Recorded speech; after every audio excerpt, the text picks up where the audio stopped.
สวัสดีครับท่านผู้ชมที่เคารพครับบ้านสวนไร่นาชาแนลพร้อมกับพ่อใหญ่วีมาพบปะกับพี่น้อง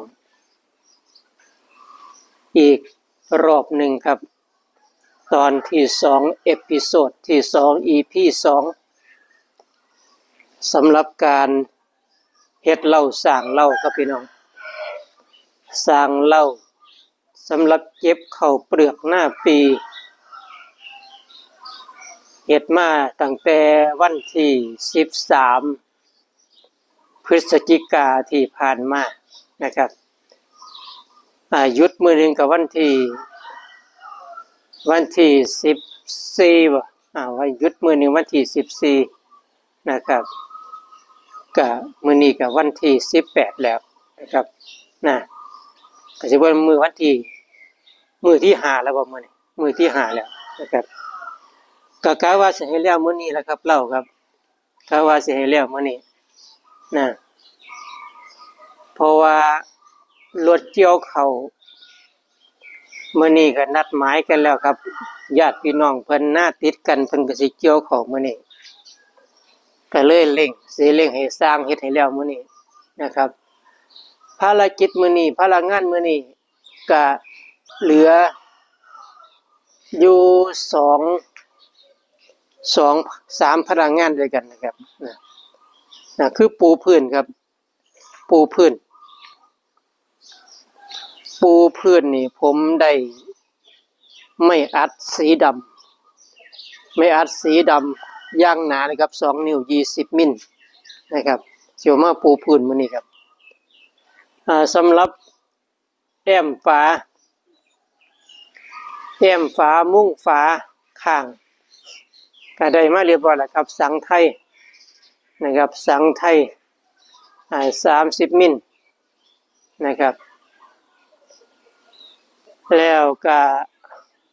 หลังคาครับหลังคากันนะ30มิลคือกันนะครับ 0.30 มิลบ่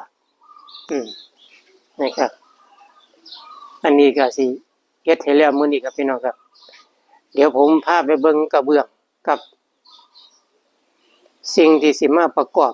ให้เป็นตัวเรามื้อนี้ครับนี่ครับพี่น้องสังไทยสีครีมสังไทยตัวนี้สิแอมด้านหน้าครับแอมด้านหน้านะครับ1.50 1.50 อันนี้แอมข้างแอมหลังครับนี่อันนี้2เมตรนี่สีครีมส่วนตัวนี้เป็นตะแกรงระบายความร้อนระบายอากาศครับระบายอากาศตะแกรงตัวนี้เสียวไปติดเซตตรงที่นี่ครับเสียวมาติดเซตตรงนี้ครับด้านบนนี่ด้านบนนะครับยาวไปเลยนะครับ4.50 เมตรเพื่อบ่ให้เกิดความอบอ้าวในเหล้าจนเกินไปนะครับก็เอาตะแกรงมาใส่กันหนูกันนกนะครับเดี๋ยวสิพาพี่น้องไปเบิ่งพื้นปูครับนี่ครับพี่น้องพื้นปูนี่ที่แรกผมว่าสิเอาสมาร์ทบอร์ดหรือซีเมนต์บอร์ดประมาณ20มิลนะครับปฏิมาคุยกับสร้างเพิ่นว่าสร้างเพิ่นเฮ็ดเถียงนาแล้วใหม่ๆเพิ่นไปซื้อไม่อัดสีดำมาไม่อัดสีดำที่เขาไปเฮ็ดเวทีต่างๆเวทีหมอลำหรือพื้นปูที่ต้องการความหนาเนี่ยนะครับไม่อัดแล้วก็เคลือบสีดำนี่นะครับ20มิลเพิ่นว่ามันแข็งแรงดีเฮ็ดแล้วสำหรับเฮ็ดเหล้านี่มันก็สิบ่มีปัญหาบ่ต้องถ้าเอาซีเมนต์บอร์ดหรือเอาสมาร์ทบอร์ดมันต้องใช้สังกะสีแผ่นเรียบมาปูทับอีกทีนึงเพื่อให้เกิดความลื่นเกิดความมืนในการที่สิเอาถุงเขาไปเก็บไปเมียนไว้นะครับเนาะแต่อันนี้นี่เขาเคลือบสีให้เรียบร้อยแล้วครับนี่ มันจะเกิดความลื่นจะเกิดความลื่นความมืนในการสูดถุงเข่าไปมากก็สิบ่ค่อยเสียหายนะครับบ่ต้องใส่สังกะสีแผ่นเดียวกับใส่ตัวนี้แล้วเลยนะครับใส่ตัวนี้แล้วเลยแต่ว่ามันเป็นไม้เก่าเก็บจักหน่อยครับพี่น้องร้านเพิ่นสิโละร้านเพิ่นสิเป็นร้านค้าเก่าแก่แล้วเพิ่นสิบ่เฮ็ดธุรกิจต่อแม่เป็นสินค้าค้างสต็อกขายโลขายโลปกตินี่แผ่นละ1,000 กว่าบาทแผ่นละ1,000นะครับผมก็ซื้อมา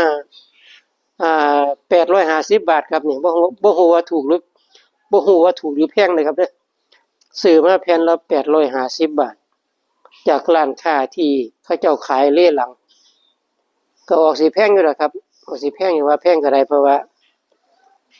ของเหนียวมาค้างร้านไว้ด่วนนี่อายุการใช้งานมันก็สิลดลงไปเลยเนาะสมมุติว่าอายุใช้งานนี่50 ปีนี่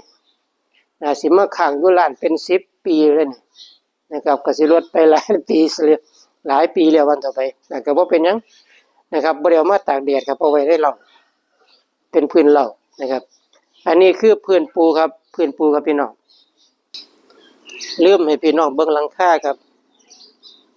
ฝาแอมเอาสีครีมแต่ว่าหลังคาเนี่ยเอาสีน้ำตาลครับพี่น้องหลังคาเนี่ยเอาสีน้ำตาลสีกาแฟสีกาแฟที่เรียกว่าสิเอาฝาแอมนี่เอาสีกาแฟสร้างเพิ่นว่าโอ้มันบ่งามครับเพิ่นว่าเอาสีครีมสีงามเด้ครับมันเข้ากันกับบ้านนำเพิ่นว่าเอาก็เลยมักน้ำสร้างนั่นแหละแต่ว่าหลังคาก็ยังเอาให้ตั้งสีกันตัดสีกันไว้นะครับเดี๋ยวให้พี่น้องมาเบิ่งอันนี้นึงครับเป็นของแถมนอกจากเฮ็ดตัวเหล้าแล้วนี่ผมก็เลยมันมีพื้นที่บางนี่ประมาณยาวจากนี่มาตรงนี้ประมาณ1.20 เซนครับ1.20 เซนจากหน้าไปหลังก็1.50 เซนคือเก่านะครับตรงนี้ก็เลยให้เพิ่นเฮ็ดเป็นห้องให้ครับเป็นห้องที่เป็นห้องเปิดครับบ่ได้เป็นห้องปิดตรงนี้ให้ต่อเหล็กออกมาเป็นห้องด้านหลังนี่สิแอมสังไทยปกติครับแต่ว่าด้านข้างก็ด้านหน้าสิปล่อยโล่งไว้ให้สิบ่มีการแอมสิเป็นห้องโล่งครับห้องโล่งปิดแต่ข้างหลังกับด้านข้างขานี่ก็แอมเหล้าอยู่แล้วครับบางนี้ก็สิไว้สำหรับเก็บอุปกรณ์เกี่ยวกับการเฮ็ดหน้าเช่นเหยื่อเขียวหรือมุ้งไนลอนสีฟ้าที่ปูร้านเขาไหมครับหรืออุปกรณ์ต่างๆที่เกี่ยวกับเฮ็ดหน้าเกี่ยวมาเก็บไว้บนนี่ครับมันเก็บบนนี่พวกคูถังกะละมังอีหยังต่างเกี่ยวกับไปเฮ็ดหน้านั่นแหละนะครับถุงปอกถุงปุ๋ยก็เอามาวางไว้นี่สำหรับเก็บสิ่งของใส่สอยในงานเกษตรที่เหมาะสมต่อไปครับพี่น้องกะว่าสิให้แล้วมื้อนี้แหละครับพี่น้องกะว่าให้แล้วมื้อนี้สิให้เอิ้นสร้างมาแต่เช้ามื้อนี้เนื่องจากว่ามื้อนี้สิมีการเกี่ยวข้าวแล้วข้าวนี่ก็จะมาเก็บไว้ในเฮือนนี่แหละครับนี่มาเก็บมาตากไว้แถวนี้ครับหน้ารถแดงนี่สิมาเก็บไว้ตรงนี้แหละครับมาตากแดดอยู่ตรงนี้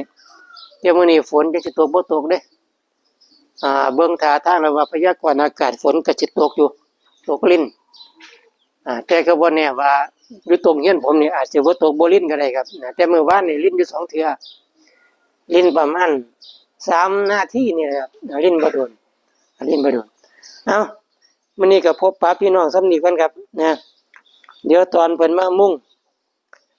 แล้วเสร็จแล้วรูปลักษณ์เป็นจังได๋ก็สิได้นำเสนอให้พี่น้องเบิ่งอีกทีนึงครับคลิปนี้อยากยาวจักหน่อยเด้อพี่น้องเด้อยาวจักหน่อยนะครับโอเคครับขอบคุณทุกท่านที่เข้ามาแวะชมและกดติดตามกับพี่น้องครับขอบคุณครับสวัสดีครับ